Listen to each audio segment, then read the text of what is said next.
കാത്യായനി മഹാമായേ മഹായോഗിന്യധീശ്വരി നന്ദഗോപസുതം ദേവി പതിം may കുരുദേ നമഃ.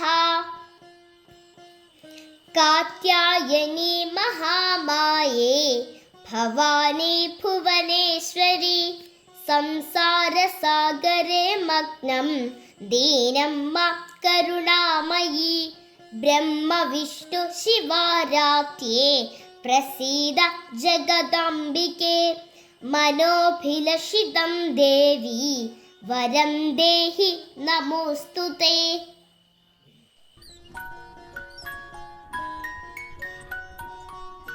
നവരാത്രി മഹോത്സവം 6ാം ദിവസം.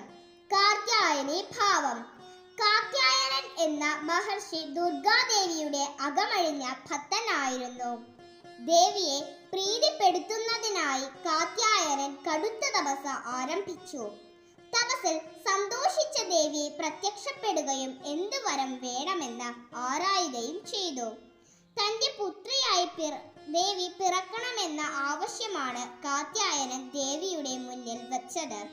ദേവി ആ ആവശ്യം അംഗീകരിച്ചുകൊണ്ട് വരം നൽകി. നവരാത്രി ദിനങ്ങളിലെ 6ാം ദിനമായ ഇന്ന് കാർത്യായനി ഭാവത്തിലാണ് നാം ദേവിയെ ആരാധിക്കുന്നത്.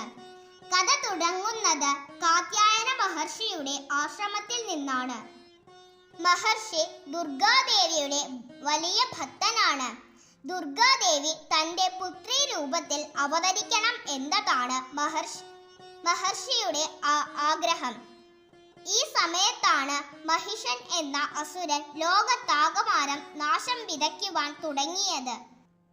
ഒരു സ്ത്രീയാൽ മാത്രമേ തനിക്ക് അന്ത്യമുണ്ടാകൂ എന്ന് മഹിഷാസുരൻ വരം നേടിയിരുന്നു.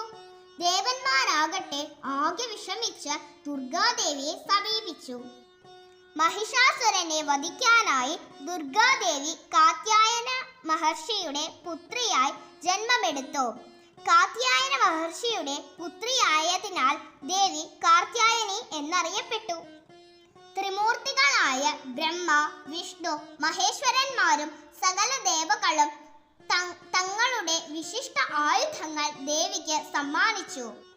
അങ്ങനെ കാലങ്ങളോളം നീണ്ടുനിന്ന യുദ്ധത്തിൽ ദേവി മഹിഷാസുരനെ വധിക്കുകയും മഹിഷാസുരമർദ്ദിനി എന്ന പേരിൽ അറിയപ്പെടുകയും ചെയ്തു.